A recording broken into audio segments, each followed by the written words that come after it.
the entire strategy of Iran is to destroy the global economy, okay? And this is how it will do so. It also attacked Tel Aviv in response for the assassination of their de facto leader, Ali Larijani, okay? So this is what the attack looks like. As you can see from this picture, this is a cluster warhead, and it is impossible for air defense to stop this. So Tel Aviv is getting pummeled.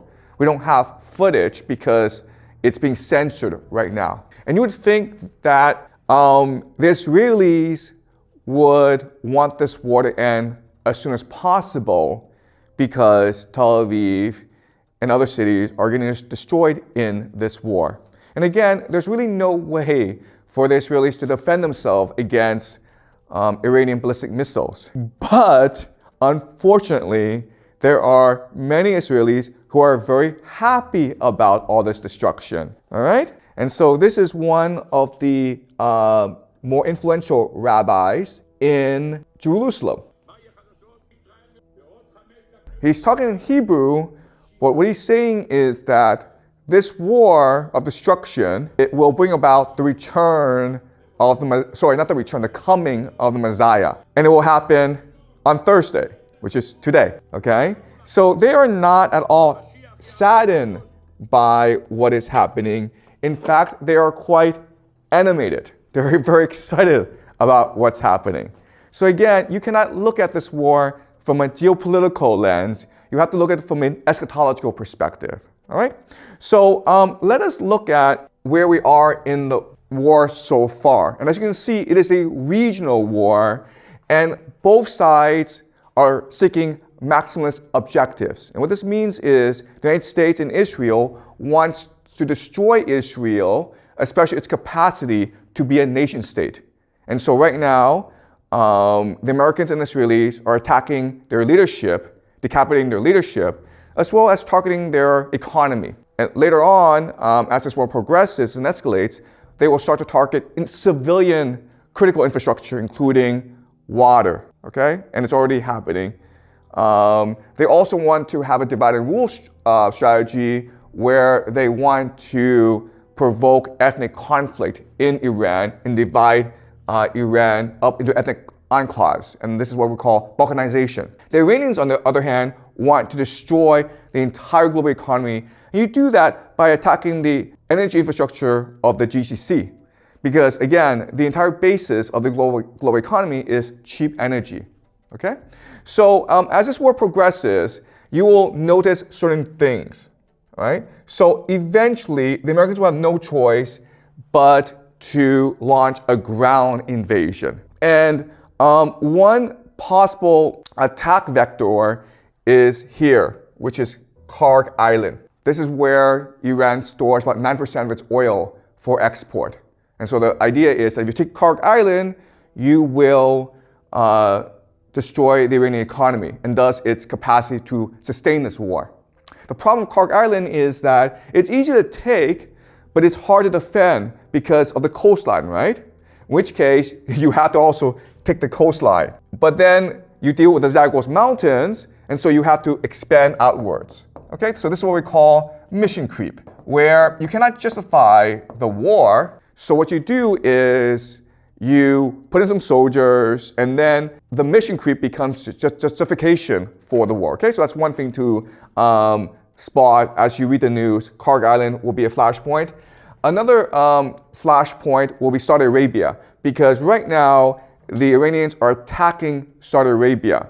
Now, what Saudi Arabia can do is declare war on Iran. And this is important because Saudi Arabia has a mutual defense pact with Pakistan, so that if any are attacked, the other is obligated to come to each other's defense, okay? This is important because, as you can see, Pakistan opens up the eastern front, okay? So it's possible the Americans can attack from the east. The other thing that's important is that Pakistan has nuclear weapons. And it is possible nuclear weapons are used. I strongly believe tactical nuclear weapons will not be used, okay? But once Pakistan is in the war, nuclear warheads are now at play. Okay? Another thing to watch is how this war expands elsewhere. Okay? Because when the time is appropriate, what will happen is that the Iranians, their proxies, the Houthis, and they will close off another critical choke point. Okay, so now what's going to happen is that there'll be two critical maritime choke points that are closed off, thus isolating the GCC and thus cutting off the world's access to cheap energy. And when they do that, we can expect global retaliation and other forces will have to come in to secure cheap energy. Okay, it is possible the South Koreans, the Japanese are forced into this war because they are so dependent on GCC energy. All right. So these are things that we will look for in the next few weeks. Something else that is creating attention online is people are speculating that Benjamin Netanyahu is dead. And the reason why is that he's not been seen in a public setting for many days. There have been cabinet meetings, and Netanyahu usually chairs them, and he's not there, okay? The other thing is that there are fake AI videos of him giving speeches, and it's pretty blatant these are fake. So people are speculating that he is dead, and they're trying to cover it up.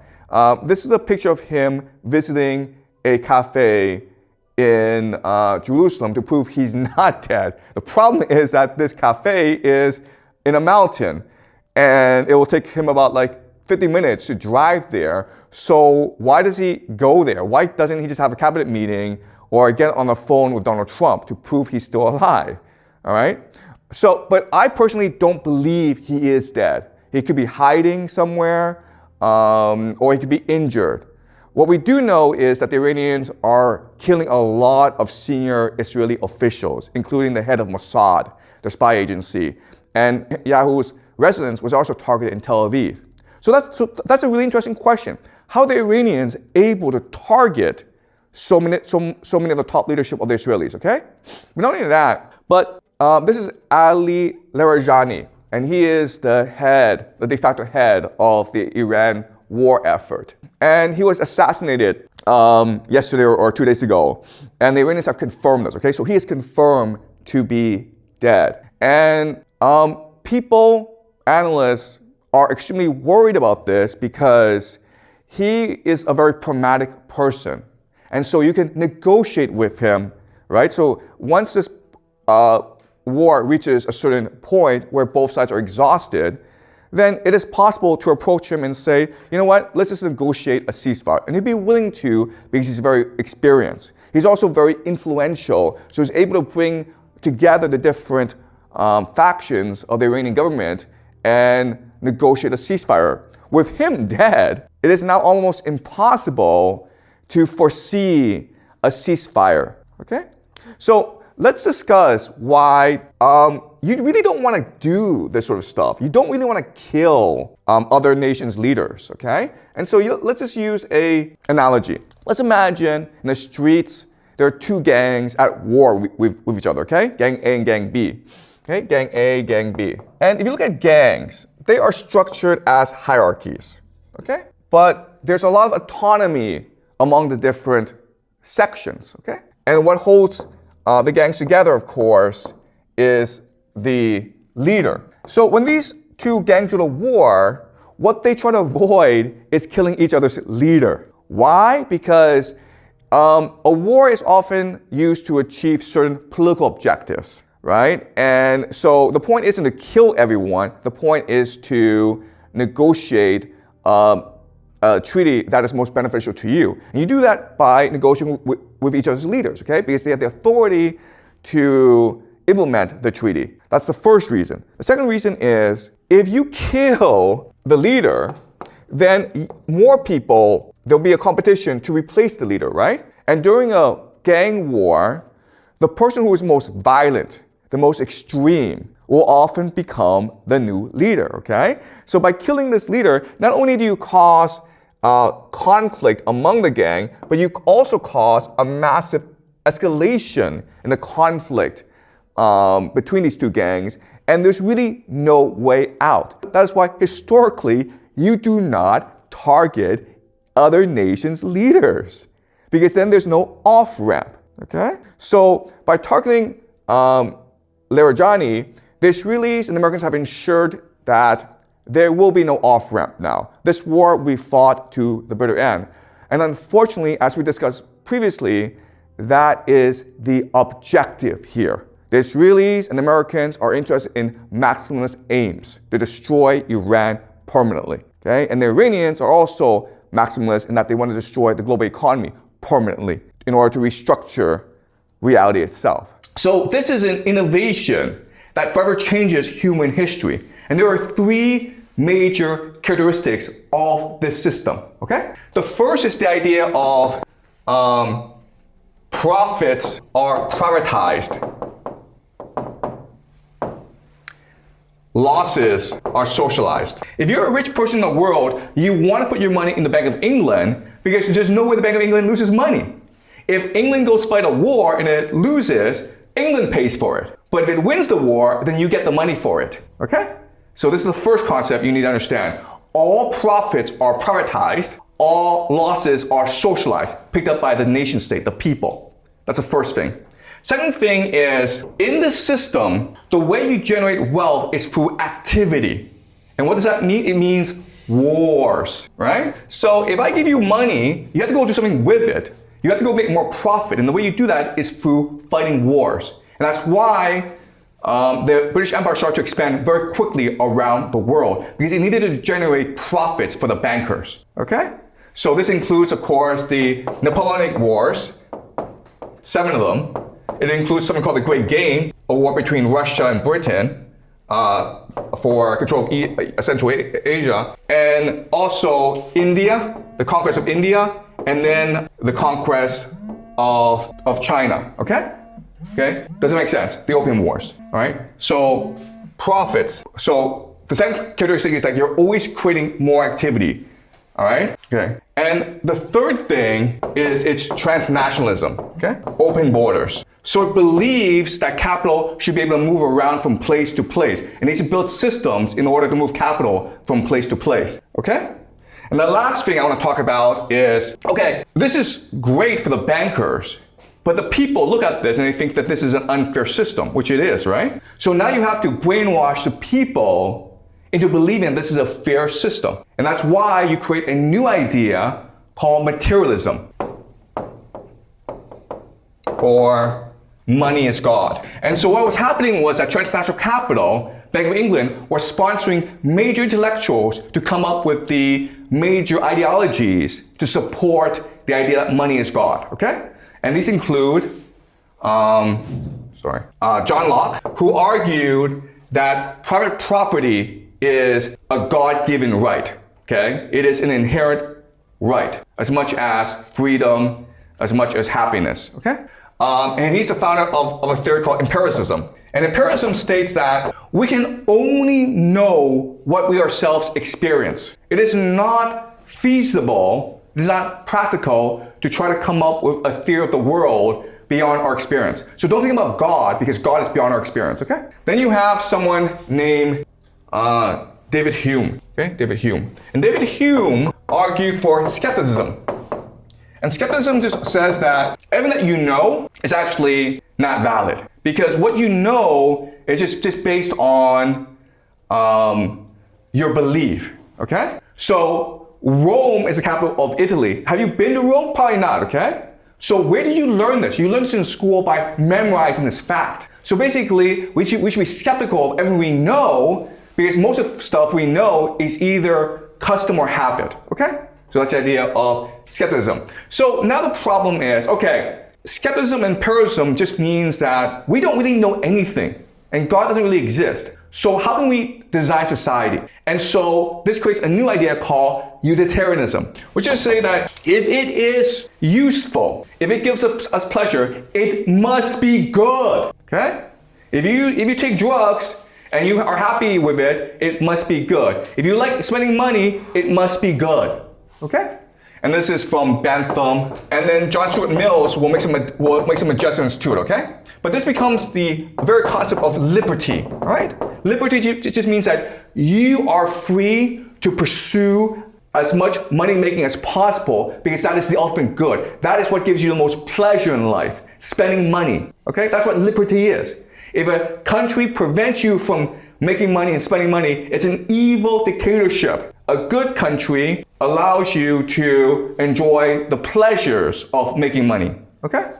And then what will happen is that these are the three major philosophers of materialism, of British liberty, and then you have people like Marx come in. And he'll introduce the idea of dialectic materialism, which is say like the world is one of class struggle. It's not between God and us. It's not between the divine and the material. It's one between the poor and the rich, and that's it, okay? So Marx is taking out the divine from the equation. Then you have Darwin, theory of evolution, which basically says, we're just animals, man. Okay, that's all. We're not divine beings. We're all just animals. Then you have people like Freud. Sex is awesome, guys, okay? That's what we should be doing. We should be making a lot of money and then having as much sex as possible because that's what we are. We're just apes, okay? So this becomes very foundation for the idea that money is God, all right? Okay, so what then happens is that transnational capital, which has conquered the British Empire, it's now seeking new opportunities for its investments, okay? So where it goes next is, of course, America. The problem is that the Americans just had a revolution to destroy the to get rid of the British Empire, right? So the Americans don't want transnational capital. It doesn't want Bank of England or City of London to come in and conquer it. So what happens is the City of London, the Bank of England, they use agents in America. And these agents, of course, are called, there's three of them. Okay, well, there's actually a lot. But these agents include John Rockefeller, Carnegie, okay, Andrew Carnegie, JP Morgan, Vanderbilt. And they will, by themselves, monopolize different industries with the resources and the capital of the City of London and the Bank of England, okay? So, of course, John Rockefeller monopolizes oil, okay? And then what will happen is that these very powerful agents of the City of London will get together and they will create a system model of the Bank of England. And this, of course, is called the Federal Reserve System, all right?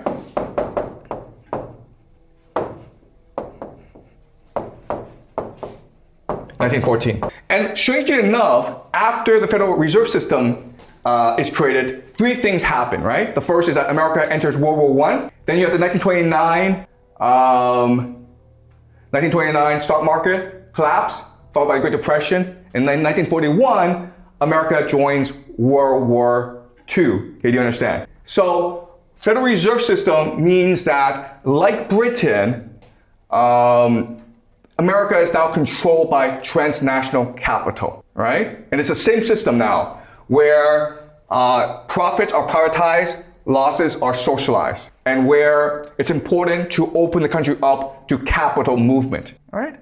Okay. So what this means, so given this convergence, we can actually predict certain events that will happen over the next 2 to 4 years, okay? Because they all want these things to happen together, all right? So let's look at some quick predictions, okay? First prediction, of course, is that the US will use ground troops because using ground troops will create a national draft. And what does a national draft do? It creates a civil war, right? A lot of young people are going to refuse to fight in this war. And this is going to create protests. Then America will have no choice but to deploy the National Guard. And this will create the recipe for a lot of civil conflict in America, okay? Another thing that will happen is because you use ground troops, you will lose the war, and then CENTCOM, which is the American military in the Middle East, will then transfer over to Israel, okay? What's happening in this war is that the economies of the GCC are being destroyed, and that's part of the plan, okay? Because for Israel to achieve the Greater Israel Project, it needs to absorb the GCC and parts of Turkey and parts of Egypt, okay? So another way of saying this is that the GCC is basically finished. The intention is to collapse their economies and make them irrelevant, right? The third thing we can expect is that Turkey will enter this war, and Saudi Arabia actually will enter the war, because you want to use this war to weaken opposition to these eschatologies as much as possible, okay? So Turkey and Saudi Arabia will enter this war, and they will suffer tremendously because of their participation. All right, again, the Al-Aqsa Mosque will be destroyed, okay? And then you have the rise of Persia, okay? The rise of Persia. Why is this important? Because you need the Islamic world to unite against Israel for the end of days, right? So you don't mind if actually Iran wins this war, because by winning this war, Iran will activate its Persian identity. And this is important for eschatology because in the war of Gog and Magog, people are interpreting Gog and Magog, which will march against Israel. They're interpreting Gog and Magog to be Persia and Russia. Okay? Together they will march against Pax Judaica. Number 6 is that in Israel, you will achieve the Pax Judaica and the Greater Israel Project. Okay? So the Greater Israel Project and Pax Judaica are not the same thing, guys. Greater Israel is just basically the territory that the Israelis believed that God had promised their ancestor Abraham. Judaica is a one world government, okay, based on AI surveillance and the mark of the beast. So what will happen is that Israel will use this war to expand its territory, and then what will happen is that capital, technology, will then start to flow to Israel in order to create the Pax Judaica. So think of companies like NVIDIA, Oracle, Microsoft, Google. Well, they'll probably transfer themselves to Israel because that is where the power will rest. Okay? So Pax Judaica. Then you will have Russia winning the war in Ukraine, okay? And then return Greeks to Constantinople. Basically, another way of saying this is, it is possible that the Greeks go to war against Turkey, and then Russia supports the Greeks and return the Greeks to Istanbul, okay? But then you're like, wait a minute, Turkey is a NATO member. Well, we can also expect destruction of Europe, okay? The end of NATO, basically. So this war in Ukraine, it's not just about Russia protecting its borders. This war in Ukraine is also meant to achieve Orthodox eschatology, to destroy Europe, to destroy NATO, so that Russia can achieve the third Rome prophecy. That means the destruction of Europe. So I will discuss the Russian-Ukraine war later on as we go along, okay? But what I'm trying to show you is that just by, okay, analyzing the most extreme eschatologies of different religious traditions, you can then, from this analysis, pick out points in which they agree, okay? And at these points, you can figure out then how they will affect current geopolitics to make certain predictions about how the war will progress, about how the world will transform itself in the next 2 to 4 years, okay? So this is called the law of eschatological convergence. It gives us tremendous insight into why things are turning out the way they are, okay? Because again, I keep on saying this, but purely from a geopolitical perspective, purely from a realpolitik perspective, this war in Iran makes no sense. But if you look at it from an eschatological perspective, then it makes perfect sense, okay? Any questions? Yes? But I think, like, if we look into the war between America and Iran, I think Trump is trying to destroy Iran as the same way that he destroys Venezuela, but it fails, which led Iran to fight back. So I think this could also explain in a political way, but not religious. Okay, all right, that's a great point in that, listen, there's an explanation, which is that Trump is just stupid. He's arrogant. They had too much success in Venezuela. They go into Iran, and they think it's the same thing, and now they're losing, okay? And because they're losing, they are just panicking, okay? Okay, that's true. And if this explanation is true, then what will happen, what we can expect to happen is that Trump declares victory and goes home, okay? That's what we can expect. And if the US does go home, then you're right.